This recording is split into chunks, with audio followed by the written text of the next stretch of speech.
them super shiny and short and Fresh. kind of paste on for me. Yeah. And we go on games night. Okay, how did that go? Turn up on the games night. Yeah. I was like, this guy knows the Johnny. He's got worms in his head. And I'm so mad. Because I'm looking at the mirror and I'm like, oh, this is the shit stage for me. On today's episode of Texture Talks, I will be speaking with writer, director, and actor from critically acclaimed TV show Dreaming Whilst Black, Adjani Salmon. This episode is brought to you by Fulham Scalp and Hair Clinic, an incredible black female mother and daughter-led trichology facility based here in London, who specialise in afro and curly hair and have dedicated their lives to helping us finally find the solutions to our biggest hair care problems. I have had a consultation with them myself, and I've honestly learned so much about my hair from that one session. Listen to me, it does not matter what your hair condition is. Please just take a moment and go and invest in yourself. Go to their website at fulhamscalphairclinic.com and get an appointment booked. Use my discount code TextureTalks5 and you'll get 5% off your consultation fee. And please don't forget, like, share and subscribe so we can get more eyes on this podcast. Please. I hope you enjoy the interview. Welcome. I am hyped to talk to you. Glad to be here. The way I binge Dreaming Whilst Black is a mad thing. I think I turned off my phone one time. You know one of them where bzz, bzz. Sometime. Not now. I was there watching it and I was kicking, I was cackling. Couple times I actually got quite stressed. You can probably imagine the times that I got quite stressed. Yeah, you know. And when it was done, I was just like, so what am I supposed to do now day to day? Like, I was literally wandering the streets like, right, okay, so what next? So then when I have an opportunity to actually talk to you and to talk to you about your hair and your hair care journey, it's like big highlight for me. Thank you. No, thank you. Okay, I'd like to jump straight in. Yes. When did you decide, I'm gonna do the lock thing. I'm gonna grow some locks and I wanna understand your mindset. Yes, I've wanted to, because my godfather was basically like a father figure to me. I remember seeing how younger picture where he had locks before his hairline started. And I was like, bro, man looks sick with the locks in the hand. So from young I wanted to grow locks, but Jamaica is a place where Jamaica is a place where they love to market Rastafari, but them not accept Rastafarianism. I agree. Right? So when it comes to tourism, them sell the little fake clocks with the With the hat and all of that stuff, or them promote Bob Marley, reggae music and all of that stuff. But when it comes to like a Rasta in a bag or a Rasta on a plane, is a different thing. And yes, it's changed over my lifetime. But in high school, if your hair can't brush, it's have a cut. Was that the school's law? Like how the schools. That's a policy. That's a school, but that was a school policy. Really? Your hair can't brush. In Jamaica? In Jamaica. So that's what I'm saying. Jamaica is like, the right part of the country is interesting. And there were even times where, even going back, I'm not talking like prep school. Like if I don't remember correctly, I think the Malis kids had to cut their hair in prep school. Because it's a no locks policy. Right? Okay. So, and over time, I remember there was a massive thing even in high school when there was a Rastafarian family. And the school tried to understand about cutting locks, and it's like, they had to literally take it to the top. This is religious. This is not a hairstyle. No, this is like a trend. Yeah. This is not him trying to be cool. Like, part of our faith. Our faith. And it was a big thing, but so when you grow up in a country like that, it's almost like the taboo of the thing you can't do. That's a mad thing in Jamaica though. So from then I always wanted to do this. And when I came to England for film school, I was like, perfect. Then I'm a family like there, I can just grow it. And then when them see me come back, they must say, Jesus Christ. So, obviously you start to grow the afro. Yeah. Start to grow the afro. Anybody will have locks, said them have, that stage of the locks where it's like this long. I've literally just been living that life. I only just cut them off recently. That's what I said. And enough people can't firm past that stage. It's a lot. So I was like, alright, cool, let me grow up my hair. Yeah. So, you try to skip? Yeah, I try to skip the thing. So, I grow the afro. Yeah. And then when it reached a respectable, and I used to twist my hair. Okay. So that was like a good gauge of. Yeah, to work out kind of it. Are you ready? Alright. So when we're ready now, I'm going to say, alright, cool. Time for. Let's do it. Time for locks on. Yeah. Literally got a hairdresser, spend the big money, like what, 60, 80 pounds for lock your hair. Yeah. Something, man. Anyways, but when they palm roll your hair, obviously them heat press it so that it stick. So it's like, they might use like castor oil. Oh, right. I was like, yeah, okay. Yeah. But then they put that so it can stick. Yeah. Anyways, so I went to film school. I was the only black kid in my year. With locks, man. No, I'm the only black kid in the year, full stop. So now, just come home from doing my locks. Okay. And them super shiny and the shot that you kind of pierce on for me. Yeah. And we go on games night. Okay, how did that go? Turn up on the games night. Yeah. I was like, what's going on with Johnny? He's got worms in his head. And I was so mad.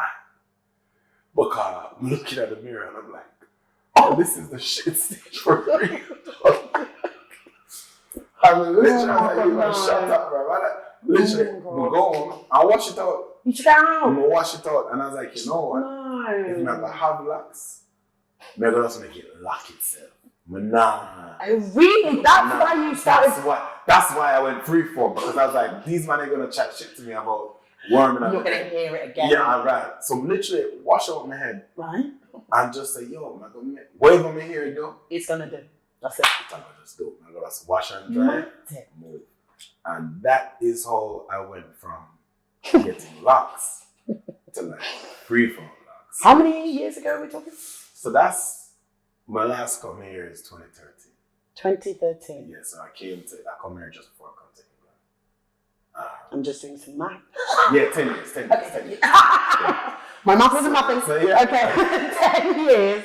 And then have you cut them? I'm not talking trim, I'm talking cut them off in that time and started again. No.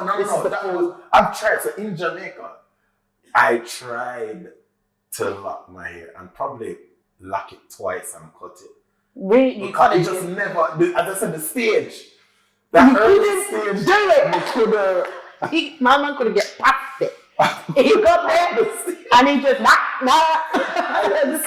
That's why when I was like, yo, that's why when I washed out my hair, I was like, I'm gonna do it. Whatever happened to my hair at this point, is it. And it's funny because at the time, like my mom has locks. Okay. But she has sister locks. Okay. Yeah. Actually, we have two auntie, we have sister locks. Okay. So when I was like, oh yeah, I'm gonna lock my hair, they're like, oh okay, yeah, cool. Because my cousin had locks, but that's the nice part. Yeah, the little pretty locks. Yeah. So when them sing with them, say, whoa. You didn't say this. Like, yo, Johnny, I took it too far. So I was just like, nah, man, if you know, like, I think that's fabulous, but what you said, and I think that will surprise a lot of people about Jamaica, is true. So I only cut my hair off 3 days ago. Oh wow. Yeah, I was trying to get the Bob Marley them dreads, but I mashed them up with colour. Yeah, I mashed them up with colour. I went to a trichologist. They were like, your hair is split from the inside out. I look on the microscope. My hair was mashed up. When they were like, you're not going to be able to maintain any moisture in those locks. Interesting. So you either carry on and they end up drying and thin and then they break. You know, the people them locks where you're like, stop. That would have been me, and you'd have been looking at my headpiece like, oh, they're so cute. Or I cut them off, I started again, and I was like, cool, come on, cool, fine. But when I had them, went home, Jamaica, and it was my stepdad's mum. She'd not seen me with the locks. She was staring at me for the first time I stepped in the room, she was staring. And they warned me, they pre-warned me, but they didn't explain.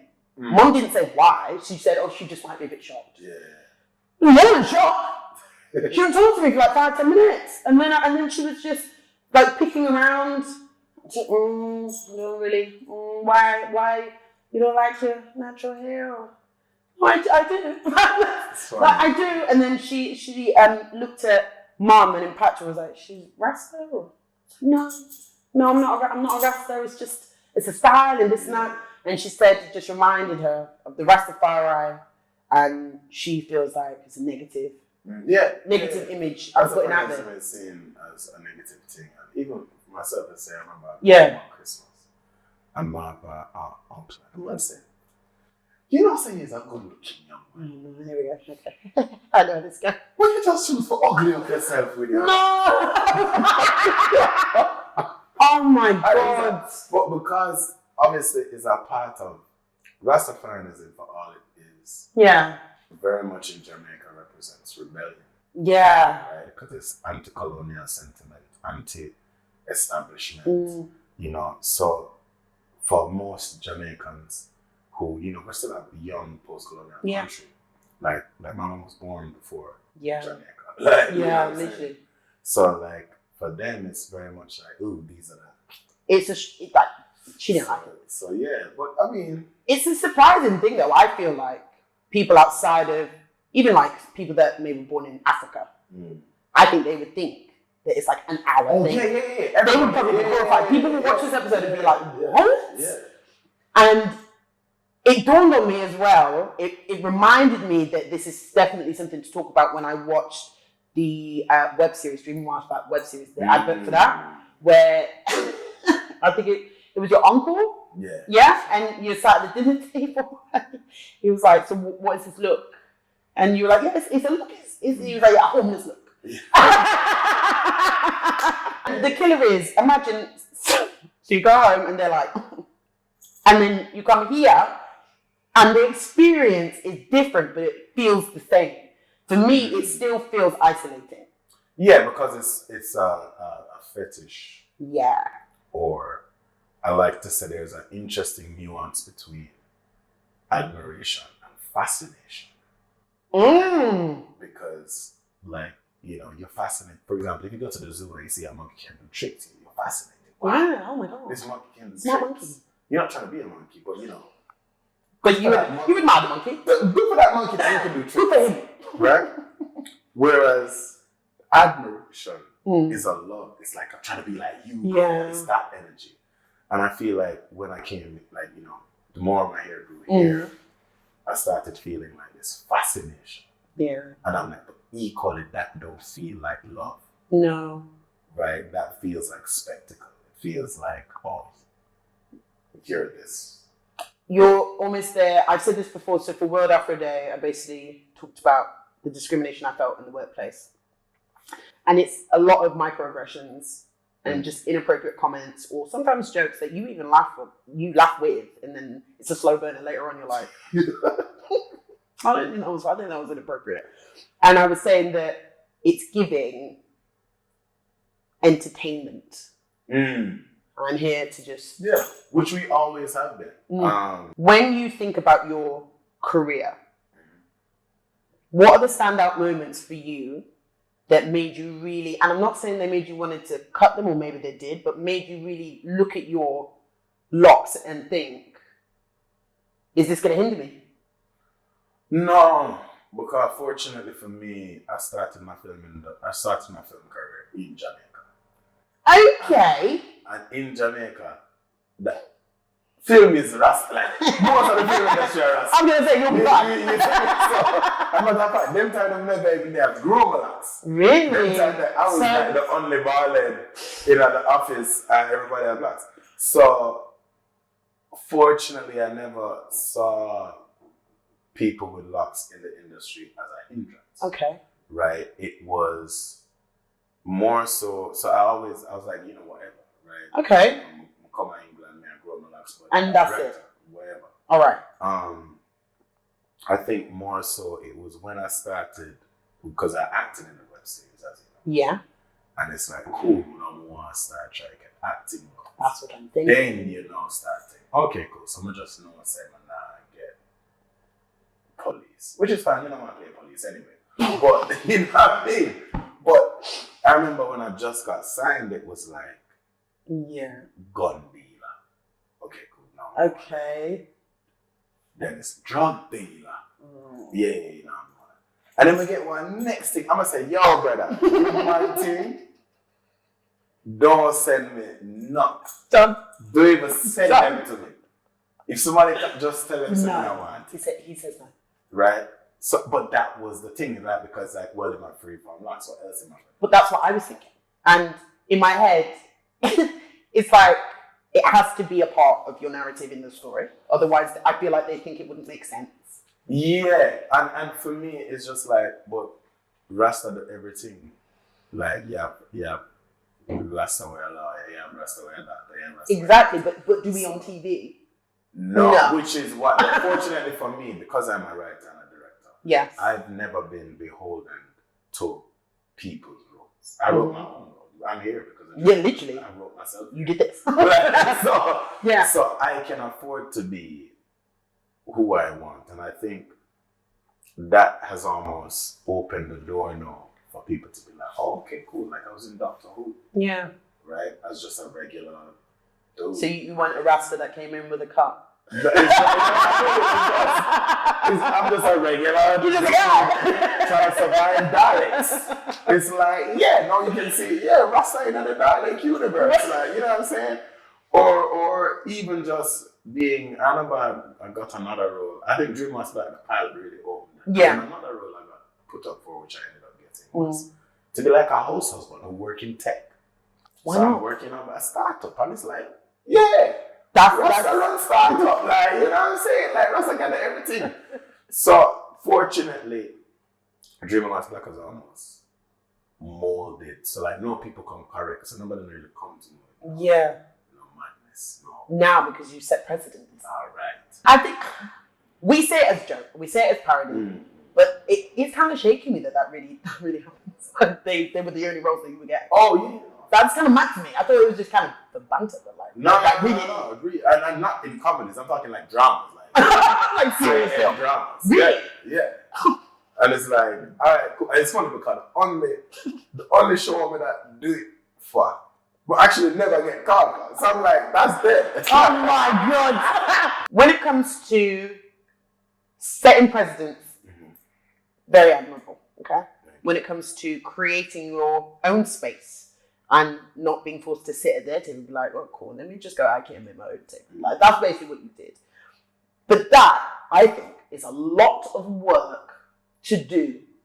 It's a lot of work to do in 2020, let's say, even 2015, where there's a lot of jobs, there's a lot of acting opportunities, did you feel like you had to because?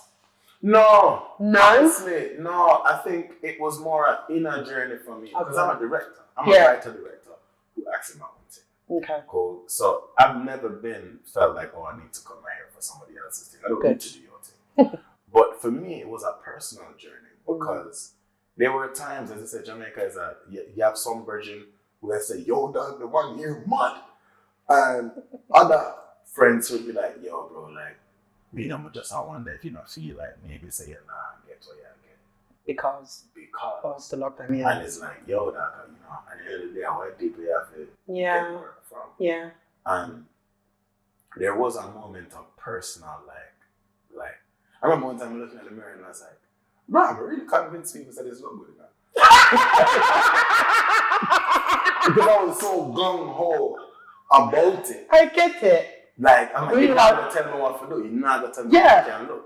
Like, I believe I look in my most organic way. I am presentable. But that was very much a convincing myself. It's interesting. And not necessarily. So that's why there will be moments where I'm alone and I'm like, Rob, really convinced me, but I love it. So like, this is crazy. But so it took a while for me to genuinely, for you to fully believe, to be like, actually, this is a handsome, boom, good-looking, I'm a good-looking black man with the Freeform Locs, not just saying it. That's so deep. Everybody else. Mad. So, because you have to do that. You have to do that, And a lot of people don't. I've struggled with that sometimes. Standing in your convictions. But it's hard sometimes when you've got to pay rent. Yeah, and that's the layers to it, right? Because remember, I'm growing my hair as I'm starting my film career. Yeah. So equally, I'm thinking, well, I'm not getting anywhere professionally. Yeah. Maybe it's my hair. I don't know. I don't know. I don't know why I'm not getting anywhere. Is it my skills? Is it my skills? Yeah. Maybe. Is it my hair though? Maybe. I don't know what it is. You don't know. So now you're battling. So that's why it was I've grown with my hair. Right? So even my hair being this point, and now everybody's like, oh my God. Oh my God. But I've also now come into my own as actually I do think a lot. They're fantastic. But there's an issue with representation and visibility. There's an issue with it. Because let me think. And please feel free to jump in and you can think as well. British TV, drama, comedy, whatever, but the main character and the Locs are not purposefully written in as he's a Rasta or he's just like on Dreaming was just a mainstream character with Freeform on British TV. I mean, I can reference 80s films. No, I'm talking now, sir. Well, no, because people now have actors. An actor by trade is supposed to be in it to embody characters. This is true. So naturally, actors wouldn't. There are very few actors with locks because if a character needed locks, we have great makeup. We have a few. We have a great makeup designer who can make wigs. So but actually, if I want you to be a clean cut person, if I now as a personal choice decide to grow locks, we can't put on a fade on you. You understand? So by nature, actors, that's why actors generally do have tattoos. Because if the character needs tattoos, they can put it on. Sure. Tattoos, I agree with. The locks, I don't know. Think about it like this. Okay, think about it like this. And this, I actually, the hair documentary recently come out, Fola Evans Akambola, Untold Stories. You should watch it. It's very interesting. But there was a point where they were saying that there's a lot of times where locks, it doesn't have to, it won't take away from the character. Yeah. Right? So there was one of the actresses saying that she was going to play, I think it was like a CIA operative. And why can't she have it? And in my head, it's just like if somebody had a blonde bob. Fair, which is true. That's why I like seeing you on. Yeah. Thank you. Because it's not just hair, but it is just hair. So it's almost like, to us, it's not just hair, we know that. As a community, as a culture, it's not just hair. But for you man out there, just see it as just hair. Yeah. Because the way you are responding to it when you see it as more than hair is then meaning that our opportunities are limited. Yeah. And to me, it literally is just, it's a hairstyle. And the more people that, as you said, are policemen or are lawyers or are on NCIS and it's just a lawyer but he has dreads and he just happens to have dreads, that's kind of where I'd like to go, where it stops being a thing. You don't notice the man with dreads as, oh my God, he's got dreads. Man. Yeah, and that's why that's why even as an actor, I try to curate what roles I go for. Yeah. To push that. Yeah. Like, all right, cool. Like, remember I auditioned for some sci-fi thing. And I'm like, yo, what if what? Rasta in a space. This is going to catch on Rasta in every environment. So, and even now, like I tell him, obviously because Dream was about to come out and stuff, I told him, I said, yo, bro, like, go for I want to be in these big mainstream things, like, Rasta can be Jedi. Are you losing your edges? Have you maybe noticed a persistently itchy scalp? Or does your hair just constantly break and you can't work out why? What is the price you would pay for peace of mind? Since 2011, Fulham Scalp and Hair Clinic have provided the Afro and the curly haired community with the kind of honest and direct support that we really need to give us a clear understanding of the state of our hair and our scalp and the steps that we need to follow to achieve progress, go to www.fulhamscalphairclinic.com and use my discount code TextureTalks5 to get 5% off your consultation fee and get the help and support that you need. Let's get your hair care journey back on track. And before you go, don't forget, help your good sis out. If you are enjoying this interview with Adjani, just hit me up with a little subscribe. I want to do so much more for the community. And the only way I can do that if more people know about the show and knows it's good. Your support means absolutely everything. Now let's get back. This interview is banging. So I want to do that in order to break that down. And for as I said, just normalize. Normalize it, that's what I like. Right? Well, it's on TV all the time.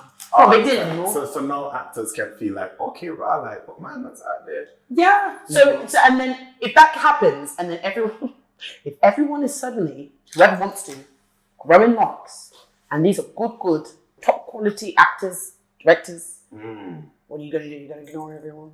You're going to tell everyone to cut their locks off you about choice. Exactly. So if you want to cast someone in some big time blockbuster, and she has locks, she has locks.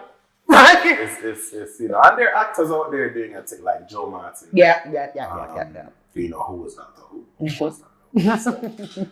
She had locks and her locks big and proud. Yeah. So, you know, which is great. So I think it's definitely shifting, but it's a journey. It's a process. Like nothing with this damn show I am doing, nothing I do is going to happen overnight.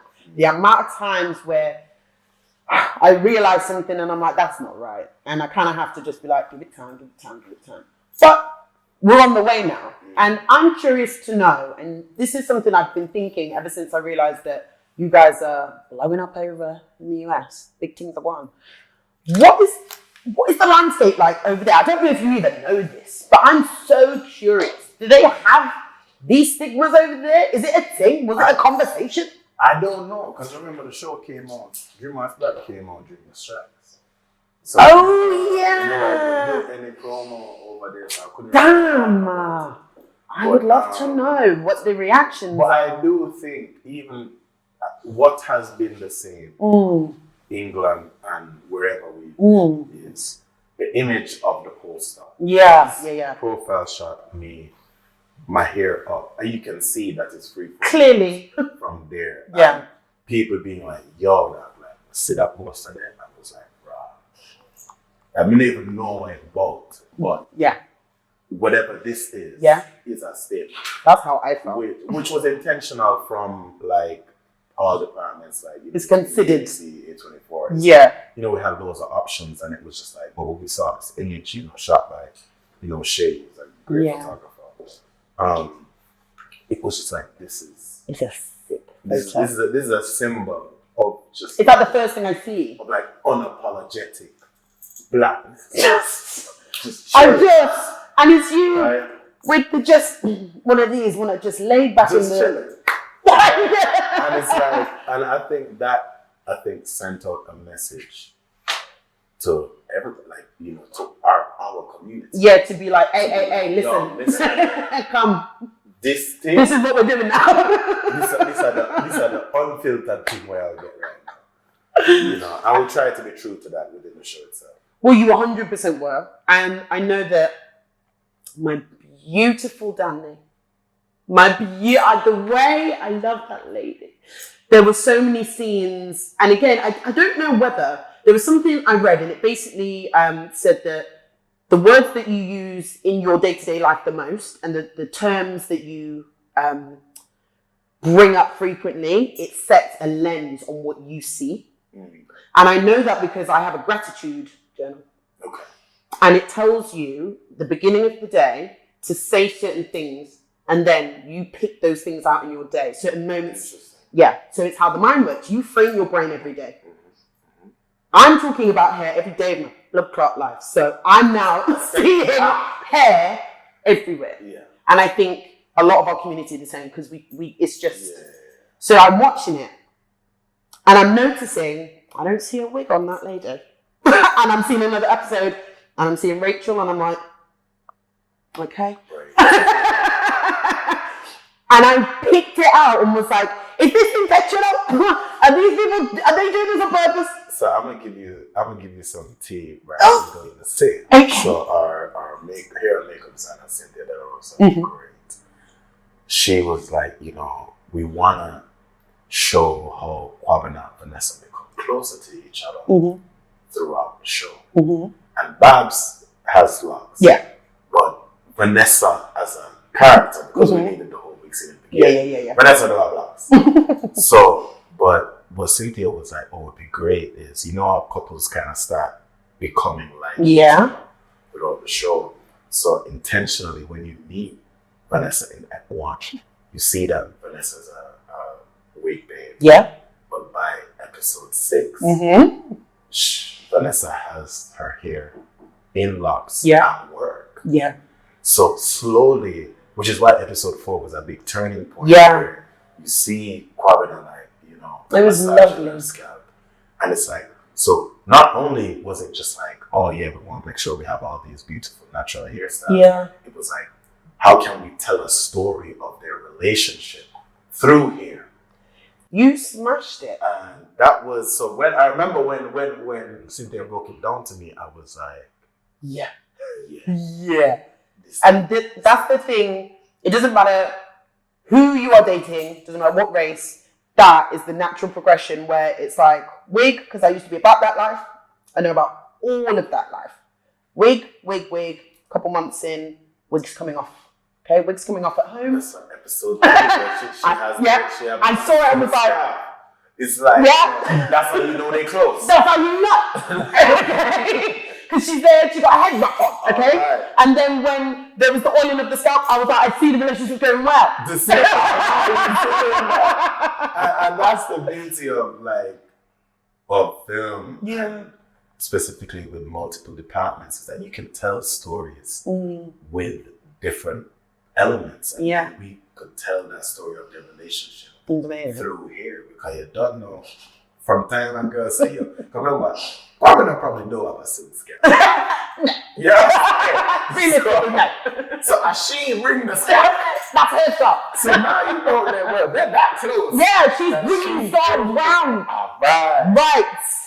Like, but that's Progression. But getting it. Like. But again, it's something that isn't, it's the visibility piece, because I don't think I've ever seen it. The only time I've seen something that made me feel the same way that seeing that progression made me feel. It's Dreaming Whilst Black, so what bloody say? Viola Davis. How to Get Away with Correct. When she first took off a wig, put it on the wig stand, had a wig cap on, took off her makeup. That's the first time I've ever seen it. You know, so that scene really stressed me out. It shouldn't be great. She's just taking off her wig and getting ready for bed. You know what? No. It was because it was tied up emotionally to a low point in her like story. Yeah. So and that's why for me I was like, oh mate, not now. This is because it's like now she feels sad. She feels raw. She feels raw. Yeah. Now she's gonna take off her wig and all that. And I'm like, nah, be staying the truth. Like, They're killing us as well. I thought to myself, you know what? Good for you, Shonda, because there's a number of other programs with a black female lead. And you know how many times I will sit there, background, seeing them with their full lace wig and their full face of makeup waking up in their negligee, and I'm like, that's not what it looks like. And I think, I know that it's TV, but like, is there a way that we, because then the problem is, okay, let me explain how in real time, that is a problem. I have had a couple of boyfriends who have been white. They believe that is truly what the real is in the morning. And then they have to wake up with my bald head, in my wig cap and my bonnet, and it is genuinely a conversation piece. And I know you're going to have that when you're dating outside of your own race. But they will be thinking about when they watch Kerry Washington and they're like, Kerry didn't look like this in the morning. Walk one here. Say what you need to say, sir. Say what you need to say. Say it. It comes with the territory of dating people who are not used to it. I mean, I could just help me out, Shonda, though. Do a couple more episodes with Kerry with the wig cap. Help me out. Just do one, so then know what to expect. Because I just think that it's all an educational piece. I think when it comes to black people, especially, everything in the media, whether rightly or wrongly, is feeding into the perceptions and the narrative. Exactly. So every now and again, it helps if I can see something and be like, that actually is legit, that's real, that is exactly what happens. Because then when I directed so many people to watch Streaming with a lot. Right. No, you're welcome, but a lot. Including the videographer, a lot. So I'm thinking to myself, I'm doing that as well because everything is real. It helps me. Honestly, I think we all wanted to make a great show. We all wanted everybody to love the show. I think what we didn't realize, what the true goal was for the community to feel seen. We just wanted, because everybody talk about authenticity, cool, which we wanted authenticity as well. But it's like, no, the community has embraced you. Yeah, literally. This show is ours. Is exactly it. And I'm like, that feeling is a next level, which I didn't anticipate feeling. Yeah. People are like, yo, this is my life. This is my life. Or like black women coming up to me being like, yo. This is real. I remember back home one time. Are you doing Rasta? I was like, yeah. She's like, no say love black. She's like, thank you. Thank you. And I was like, right. I mean, I did. No, but she was like, no, seriously, representation. Thank you. And I was like, right, like, it's a big deal for us. No. That is a different level of satisfaction, which I never anticipated. But it's great to see and great to feel. I'm living that.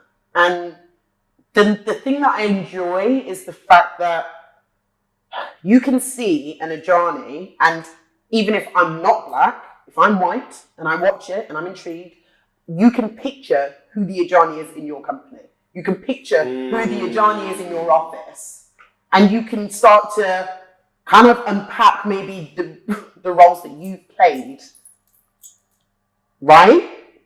Instead of it being some aggressive, you should this, you should that, you're able to open up that dialogue and that space for thought in people outside the community in a really light way, but it's a slow burn. And then they might remember, I don't know, the person that told me that my curry chicken was too strong for the office a few years back. Thank you for that, by the way. They may watch it. I'm obviously over it. They may watch it and be like, oh yeah, I did actually say that space that time. So this is why I tell people to watch it, because having these this is why I do the podcast, having these discussions in the open. Let's all talk about it, but doing it with an air of banter. So much easier to digest. Yeah, man. I said, well, them said medicine is best served with honey, right? 100%. So I think for us, I remember at the start, I remember the web series actually, we did a screening in France. Okay. That's a tough crowd. Why? I remember we did the screening and this lady said to me, she was like, so we go through racism in our day-to-day. This is a black lady. Yeah, this is a black woman. Right. She's like, we go through racism in our day-to-day. Why do you think we want to come home and watch racism again? And I was like, wow. She said to you. And it really had to make me think, like, and in the moment I was like, oh, well, to be honest, like, the reason why we did this is because we want you to know that you're not crazy. Like, actually, that thing that happened is crazy. Yeah. And you're not in your head. And I'm like, it really made me think about what is our intention by showing this back to our community. So when even making the TV show, it was very intentional of saying, yo, all right, we're going to make this a comedy, but actually we're going to shift the lens and let everybody know that, listen, they are the ones who are crazy, not you. This is funny because they're mad. Like, you're not the mad one in this scenario. So now that question, to be honest, helped us refocus it. Okay, cool. Like, how do we tell this story and center us and let us still like experience what we go through, but be able to enjoy it and realize that, oh yeah, actually, they're mad. They are mad. No, seriously. And that's exactly what you do. When you watch it, we're cackling because it's so ridiculous. Yeah. It's like, it doesn't make sense. Like, this is a joke thing. But you've done it well. And to be honest, I think there's a lot of situations that we've been through. And if we can make light of it, it makes it a lot easier. But at the same time, one of the things I learned from the doc I recently watched, the Untold Stories one, is that especially in entertainment, it is still an issue. And I know a lot of people think that it's not as bad, or I don't know, maybe what you don't want to happen is the counterproductive. Oh, if he is doing well, if this program is doing well, it can't still be an issue. Obviously, it's fine. Even though it's funny because people love to talk about it's not as bad. Yeah. But it's like, you know, Malcolm X said, if you push in a knife in my belly and start take out the knife, why am I celebrating that the knife is now half inside? Like, it's not better to the like, you know what I'm saying? I'm so sad. So equally, it's like, all right, cool, it's not as bad. Okay, great, but like, it's still not great. It's still not good. Why are we celebrating not bad? Yeah. Like, my mother I've never gotten a not that bad grade, and my mother's like, okay, cool. It's okay. I'm not 50. Are you mad? Are you crazy? No.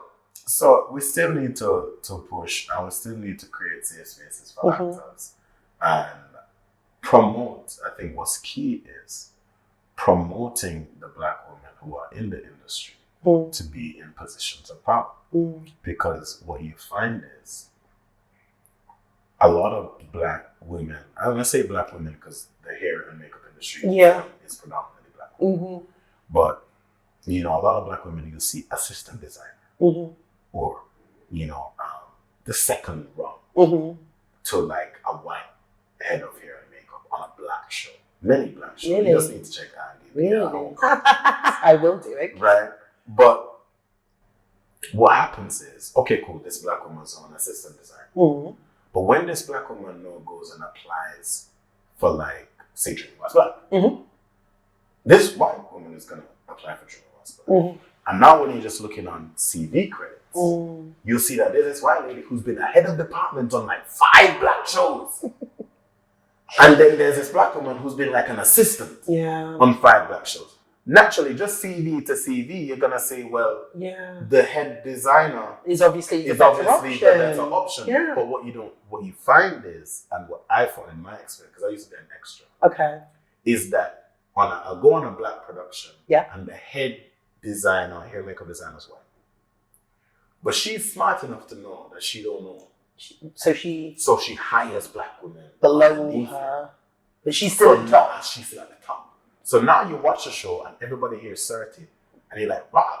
But then now when it comes to the CV thing, she can say, I did X. This Black woman's done assistant.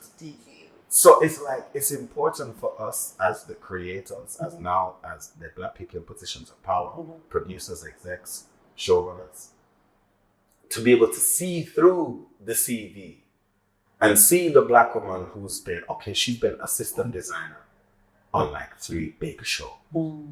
Actually, she's ready for step up. Every HOD in Dreaming Was Black, it was their first TV credit. Really? As head. Because that's what we did. That's impressive. We saw the assistant costume designer. And you were like, and said, she's ready. It's her. We saw the assistant makeup. Yeah. And she's been assisting for a while. She's ready. Yes. And or the art director who never got the big thing yet. And you were like, come, shine. Or the DOPs where they've done commercials and they've done short films, but the work is sick. But they just haven't gotten the chance yet. You should practice what you're preaching. No, but we had to. Yeah. We knew that. For a show to come up and critique the film industry, everybody's going to be like, what did you do? Yeah. So actually, you can take your notepad out. Get your book. this is exactly what we did. Yeah, follow and suit. You should follow us. Right? That's impressive. And so we give thanks, but that's why I believe Dreaming Was Black is as successful as it is and is as authentic as it is. Because the people who made it, this was not a job. They cared about this shit. Like, this is like, I'm gonna make sure you look good. Yeah. Because my boyfriend is your character. Well, literally, I see myself. You understand? I see my whole family in it. Like my whole, like Amy is our costume designer. Literally. Like, you know, literally. So it's and that's what brings out. I think that's what people connected with. They watch the show and feel the love. So yeah, man, it feels real. Yeah. There was a point where I always have this where, where are your family from? Jamaica. Me and Keith went to Jamaica a couple of years back. We had this lovely Jamaican dinner actually a couple of weeks back. It was, Keith, what was it? And I'm sat there like, this is at work. I've had this many times. So when I'm sat there and I'm watching Amy have the exact same dialogue, talking about, oh yeah, I went to a Nigerian restaurant and what was it? And I'm sat there like, this is my life. Like, this is my life.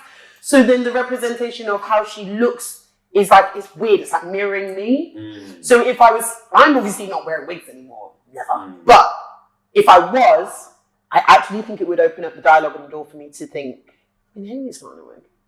I think it would. And because I see myself in her so much in the life experience, that I almost would feel like, maybe I'll just try a little afro. And that's equally, and again, we've never we tried to show the breadth. Yeah. As I said, Vanessa is a wig. Yeah. But equally, and we never kind of got into what the actual job is. But the whole idea was that she works in a corporate space. Corporate. So Vanessa kind of feels like she has to be because this is what the white people expect to see. Yeah. So that's why it was important for us, just to show. But it's real. You have to have all of us in there. And not take a judgmental stance, just take an observational stance. Be like, yo, this is us. This is us, and this is when we're at home, this is us, and then when we're out and we're at the bar, this is us, and this is us regardless. Well, I just have to tell you, well done. I'm very proud of it. I think it's weird. I think everybody that watches it feels like it's a bit of them. It's like theirs. Some people are like, yo, you saw my life. Like people, it's like, I'm like, guys, you know what? I come for with Pando. People are royalties. People are like, yo, now your team owns. It's like, nah, bro. It's a good thing because at least it can start. Say this with chest. It can start allowing others to do the same. I hope so. And even if it doesn't, it just takes a few of us. I hope so. I hope that Dreaming Was Black breaks down or at least crack the door. Yeah. So be like the next writer, young writer who comes up and is like, yo, I have this idea about these black people who just they're just black people doing black people things. Just doing regular shit. Yeah, sure. It won't be. But what's the angle? What's the USP? It's like it's just that was it. It's literally just me going to work, dating, doing regular shit, and that's successful. So clearly, my show. They'll look at the data and be like, damn. Clearly, black people doing nothing. It's enough. It's enough. Thank you so much, Adjani. This has been amazing. Thank you. You've touched on so many different things that I didn't even plan to. This is why she doesn't do talking points. She speaks organically. Because let the conversation go where the conversation want to go. Yeah. Okay? But I think everything that we've discussed should be enough for those that are watching, either on our side of the community coin or on the production side, to maybe sit up and just take a little bit more awareness of what you're doing in the part that you're playing in all of this. I mean, listen, I do this for our community. Yeah. Anybody else who wants you get what you can get is a bonus. That's fine. But I feel you. Thank you so much. Thank you. And for everybody that's listening, I hope you enjoyed it. Until next time. Bye-bye.